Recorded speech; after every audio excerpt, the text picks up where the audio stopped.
Welcome to Sky coaching classes. आज हम करेंगे क्लास 9th मैथ्स के अंदर चैप्टर नंबर 2, जिसका नाम है आपका इंट्रोडक्शन टू लीनियर पॉलिनोमियल्स।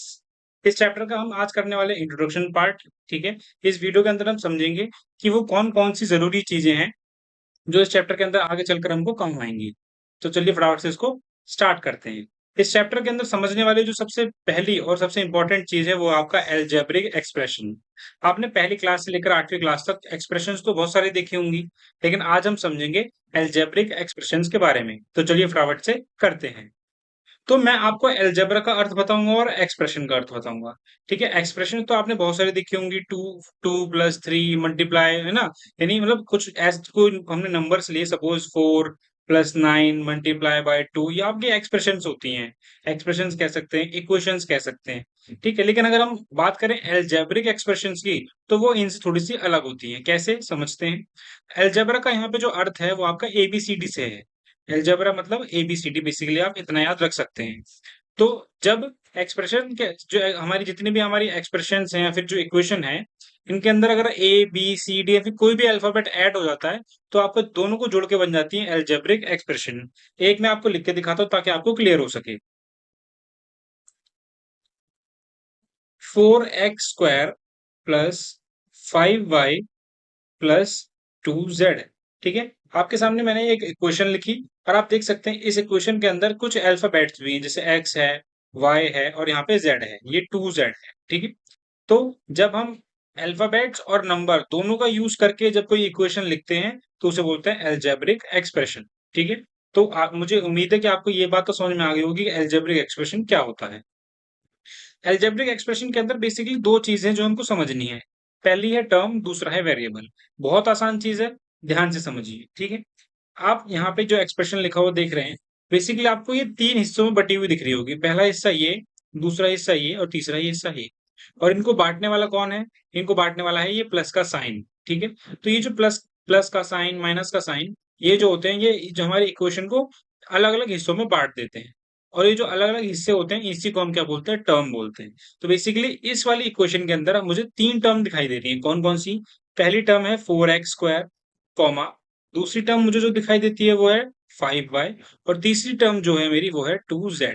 ठीक है, अगर मैं आपको एक और एग्जांपल देने दे दूं, जैसे 3a² प्लस 5b और माइनस का c। ठीक है, तो अब यहाँ पे कौन कौन सी हमारी टर्म्स होंगी।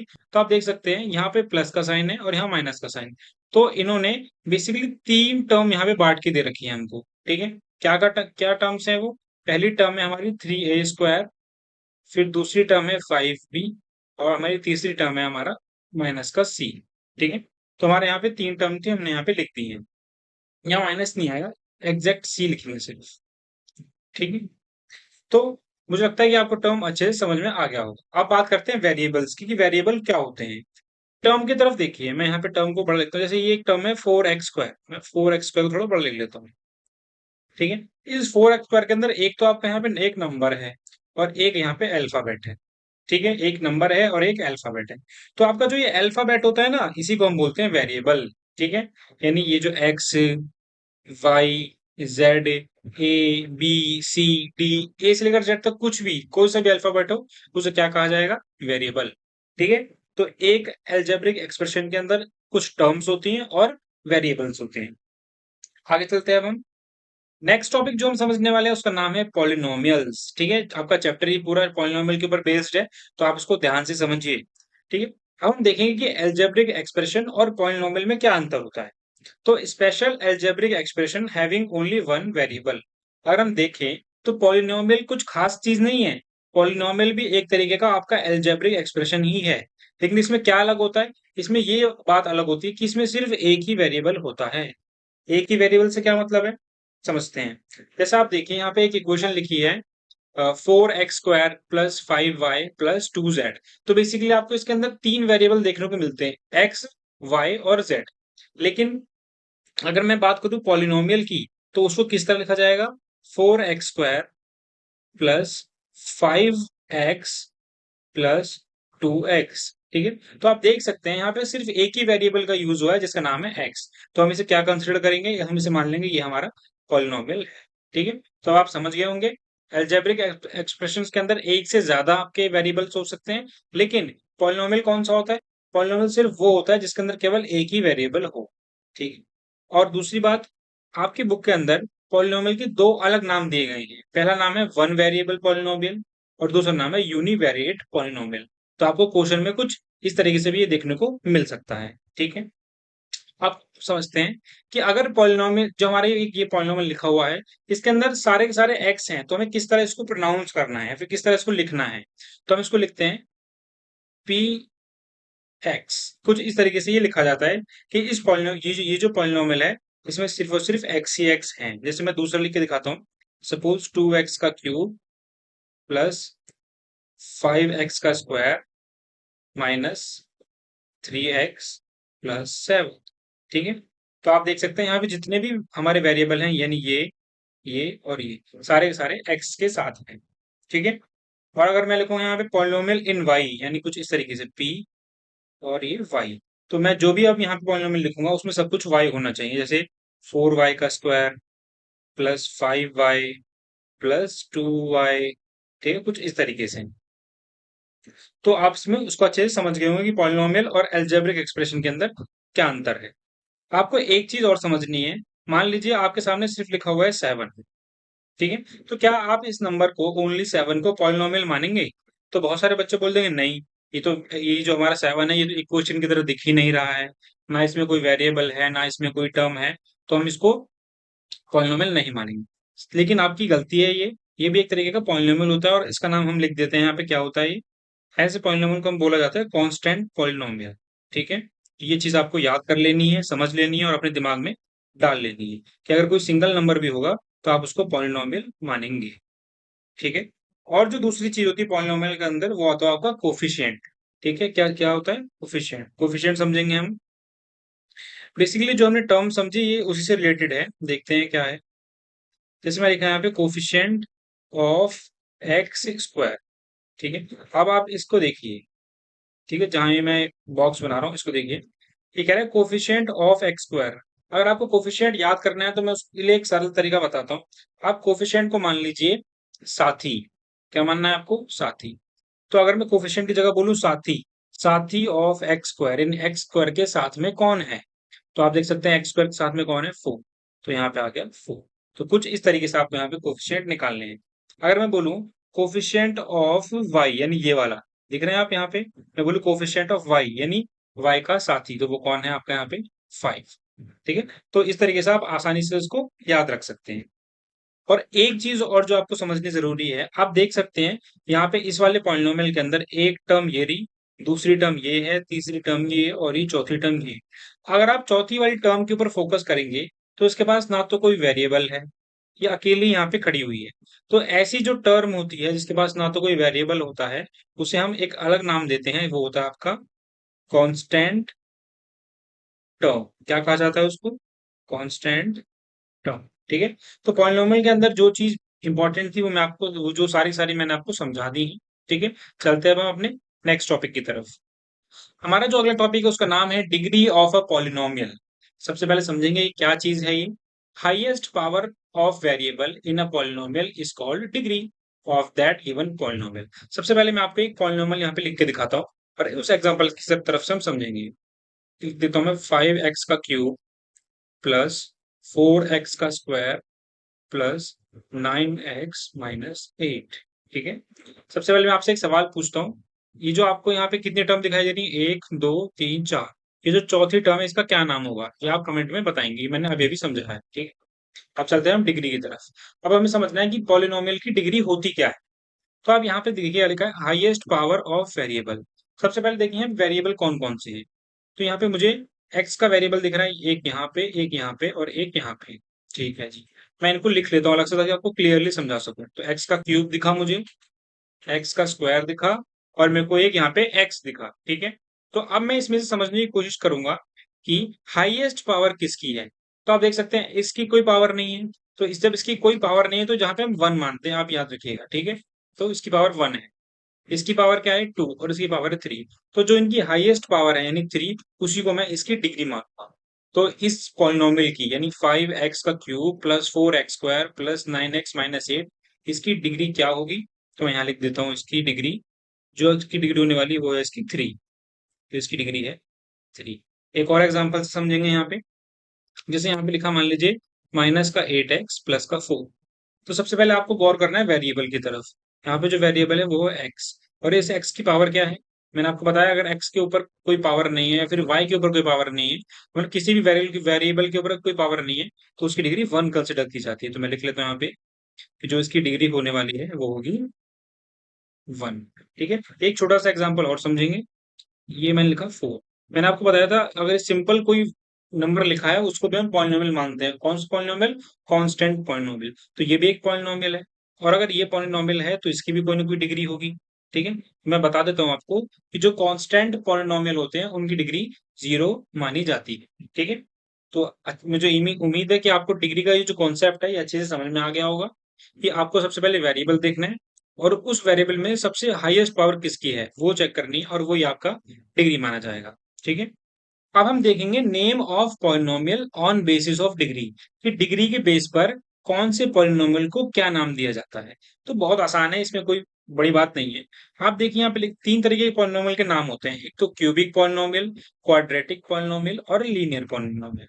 ठीक है, एक सेकंड के अंदर समझ जाएंगे आप, कैसे समझेंगे ध्यान से देखिए। क्यूबिक, क्यूब का मतलब क्या होता है, कुछ इस तरीके से क्यूब, क्वाड्रेटिक यानी 2, और लीनियर यानी 1। तो जिस किसी भी पॉलिनोमियल की डिग्री 3 होगी तो उसको हम नाम देंगे क्यूबिक पॉलिनोमियल।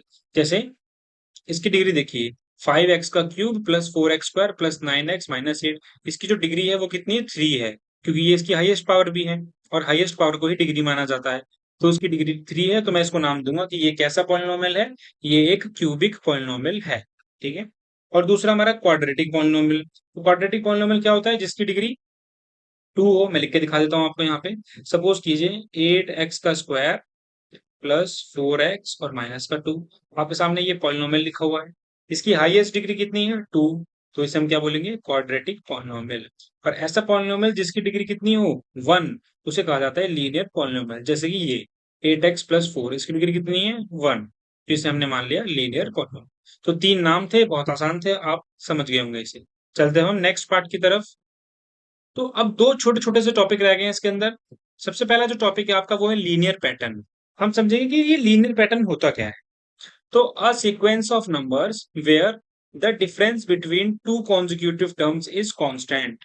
हमसे क्या कहा जा रहा है, ये एक सीक्वेंस ऑफ नंबर है, यानी नंबर का सीक्वेंस है जहां पे दो कॉन्जिक्यूटिव नंबर का जो डिफरेंस होता है यानी अंतर होता है, उनको माइनस करने पे बेसिकली वो कांस्टेंट आता है। कांस्टेंट को हम सेम भी कह सकते हैं। जिनको डेफिनेशन पढ़ के समझ में आ गया हो उनके लिए बहुत अच्छी बात है, जिनको नहीं समझ में आया टेंशन लेने की जरूरत नहीं है, आप एग्जाम्पल की तरफ देखिए। सपोज कीजिए मैं यहाँ कुछ नंबर लिख लेता हूँ, जैसे 10, 15, 20, 25 और ये 30। तो सबसे पहले हम देखेंगे ये जो नंबर है कि एक सीक्वेंस में जा रहे हैं। ठीक है, ये नहीं कि कोई सा नंबर कहीं भी लिख दिया। ठीक है, सीक्वेंस में ये सारे नंबर और कॉन्जिक्यूटिव टर्म्स भी हैं। तो अगर हम इनका डिफरेंस निकालने की कोशिश करें, जैसे मैं मान लेता हूँ 15 में से 10 गया तो 5 आया, 20 में से 15 गया तो 5 आया, इसमें से इसको माइनस किया 5 आएगा, और 30 में से 25 जाएगा तो भी 5 आएगा। तो आप देख सकते हैं यहाँ पे 5 5 5 आ रहा है, यानी सबका जो सबकी जो ये कहते हैं डिफरेंस निकालने पर जो टर्म हमारी आ रही है वो सेम आ रही है, और हम कह सकते हैं कॉन्जिक्यूटिव आ रही है। तो ये एक तरीके का पैटर्न बनाता है जिसे हम बोलते हैं लीनियर पैटर्न। ठीक है, लीनियर पैटर्न के अंदर सिर्फ पॉजिटिव नहीं नेगेटिव चीजों को भी ऐड किया जा सकता है। कैसे, देखिए जैसे मैं मान लेता हूँ 100, 90, 80 और 60। अगर मैं 90 में से 100 माइनस करूं तो -10 आएगा, 80 माइनस 90 -10, और 60 माइनस 80, सॉरी यहाँ पे 70 आना था आपका, तो 70। ठीक है, 70 माइनस 80, ये भी आपका -10। तो आप देख सकते हैं सबका सब यहाँ पे सेम आ रहा है। तो ये भी एक तरीके का लीनियर पैटर्न बना रखा है। ठीक है, तो आई होप लीनियर पैटर्न भी आपको अच्छे से समझ में आ गया होगा। अब हम चलते हैं लीनियर ग्रोथ और लीनियर डिके की तरफ। लीनियर ग्रोथ के लिए मैं सबसे पहले हम समझेंगे लीनियर ग्रोथ क्या होती है। उसके लिए मैं आपको एक एग्जांपल दूंगा। सपोज कीजिए आपके सामने ये मजदूर है, इस मजदूर का नाम है यहाँ आपका रामू। ठीक है, तो ये रामू काका है, ये हमारे खेत में काम करने जाते हैं, और हर रोज इनको खेत में काम करने के मिलते हैं 500 रुपीज। ठीक है, तो जो हमारा डे 1 होगा यानी पहले दिन जब हमारे रामू काका खेत में काम करने जाएंगे तो इनको कितने रुपए मिलेंगे, 500। ठीक है, तो इनकी जेब में कितने, मैं यहाँ पे लिख लूंगा टोटल 500, क्योंकि इनकी जेब में 500 आ चुके हैं। ठीक है, जो डे 2 होगा उस दिन भी इनको 500 रुपीज मिलेंगे। ठीक है, तो आप देख सकते हैं पहले 500 मिले थे तो वो जेब में अभी भी हैं, दूसरे दिन भी 500 दोबारा से मिले तो जेब में 500 रुपए और हो गए, तो टोटल कितने रुपए हो गए, 1000 रुपए हो गए। ये मैं टोटल लिखूंगा यहाँ पे, ठीक है। तीसरे दिन ये खेत में काम करने जाएंगे, 500 रुपीज इनको और मिलेंगे, टोटल फाइव, इसमें 500 और जोड़ देंगे तो कितने रुपए हो गए अब तक इन पे, 1500। ठीक है, चौथे दिन ये काम करने गए, इनको 500 रुपए मिले, 500 रुपए इन्होंने फिर दोबारा अपनी जेब में डाल लिए और टोटल इनकी जेब में अब हो चुके हैं 2000 रुपए। ठीक है, तो अब आप ध्यान से देखिए, पहले दिन 500, दूसरे दिन 1000, तीसरे दिन 1500 और चौथे दिन 2000। ये जो आपके अमाउंट बढ़ रहा है, ये एक लीनियर पैटर्न में बढ़ रहा है कि पहले ये 500 से 1000 में अगर हम देखते हैं तो 500 रुपए बढ़ते हैं, 1000 से 500 पे गए तो भी 500 रुपए ही बढ़े हैं, और 500 से 2000 पे गए तो 500 रुपए बढ़े। तो आप देख सकते हैं ये जो ग्रोथ हो रही है ना इनकी, ये लीनियर टर्म में हो रही है, लीनियर पैटर्न में हो रही है। ऐसा नहीं हो रहा कि पहले दिन 500 बढ़े, दूसरे दिन 800, फिर 400, नहीं, सब के सब कांस्टेंट है। तो जब आपकी ग्रोथ कांस्टेंट हो, यानी डेली की ग्रोथ आपकी सेम हो, तो उसे बोलते हैं हम लीनियर ग्रोथ। ठीक है, और इसका सेम उल्टा उदाहरण हम लीनियर डिके में देंगे, देते हैं फटाफट से। तो यहाँ दे लेते हैं थोड़ा सा यहाँ पे गैप बना के, ताकि आप समझ सकेंगे। ठीक है, सो सपोज कीजिए जो आपके रामू काका है, हर रोज ये जो 500 मिलते हैं ना इन्हें 50, इनके पास टोटल अभी सपोज कीजिए 500 रुपए हैं, ऐसा आपको मानना है कि 500 रुपए हैं, और हर रोज ये 50 रुपए मान लीजिए ऑटो में खर्च कर देते हैं आने या जाने में। तो पहले दिन जब ये आएंगे तो इनका 50 रुपए का खर्चा होगा। ठीक है, यानी इसमें से कट हो जाएंगे, बचे कितने, 450 रुपीज। दूसरे दिन जब ये जाएंगे तो इनका खर्चा टोटल 100 रुपए का हो जाएगा, क्योंकि पहले दिन के 50, दूसरे दिन के 50 मिलाकर कितने हुए, 100। तीसरे दिन इनका जो खर्चा होगा वो होगा 150 रुपए का। ठीक है, पहले दिन के 50, दूसरे के 50 और तीसरे के 50, 3 दिन, ये जो मैं लिख रहा हूँ ना तीसरे दिन का नहीं है, ये 3 दिन का टोटल है। और चौथे दिन जो इनका खर्चा होने वाला होगा वो मिला के हो जाएगा पूरा 200 रुपए का। तो आप देख सकते हैं ये जो ग्रोथ है हमारी 50, 100, 150, 200, ये 50-50 हो रही है, लेकिन ग्रोथ नहीं हो रही है हमारी। ये सारे सारे पैसे इसके अंदर से कट रहे हैं, कैसे कट रहे हैं समझेंगे यहाँ पे। तो पहले दिन कितने थे रामू का के पास, 500। पहले दिन 50 माइनस कर देंगे तो बचे कितने, 450। दूसरे दिन 50 और गए, बचे कितने, 400। तीसरे दिन 50 और गए, बचे कितने, 350। और फिर चौथे दिन 50 और गायब हो गए, बचे कितने, 300 रुपए। तो आप देखिए हर रोज रामू काका को 50-50 रुपए का घाटा हो रहा है। ठीक है, और ये घाटा भी कैसे हो रहा है, एक लीनियर पैटर्न में हो रहा है, यानी बिल्कुल कांस्टेंट हो रहा है। ऐसा नहीं कि आज 50 रुपए लग गए तो कल 70, परसों 80, फिर 40, नहीं, बिल्कुल सेम है। तो जब आपकी ग्रोथ भी बिल्कुल सेम हो तो उसे बोलेंगे लीनियर ग्रोथ। और आपका जो डिके, डिके का मतलब होता है घटना बेसिकली, वैसे तो डिके का मतलब होता है गला हुआ, सड़ा हुआ, लेकिन इस जो इसके अंदर जो यूज किया गया इसका मतलब है घटना, यानी कम होना। क्या, कम होना। ठीक है, तो राम काका के जो पैसे कम हो रहे हैं ना, ये भी एक पैटर्न में कम हो रहे हैं, इसलिए हम इसको क्या नाम देंगे, लीनियर डिके। ठीक है, अगर पैटर्न में बढ़े तो लीनियर ग्रोथ, और उसी पैटर्न में कम हो तो लीनियर डिके। तो ये जो चीजें थी आपके पेपर में काम आने वाली हैं, इस चैप्टर के अंदर काम आने वाली हैं। ठीक है, तो आई होप, मुझे लगता है कि सारे सारे जो जितने भी टॉपिक इसके अंदर थे आपको आसानी से समझ में आ गए होंगे। अगर कोई भी टॉपिक समझने में आपको किसी भी दिक्कत, समस्या, परेशानी का सामना करना पड़ा हो तो कमेंट बॉक्स आपके लिए खाली है, वहां पे आप हमसे पूछ सकते हैं। मिलेंगे अगली वीडियो में जल्दी, तब तक के लिए धन्यवाद।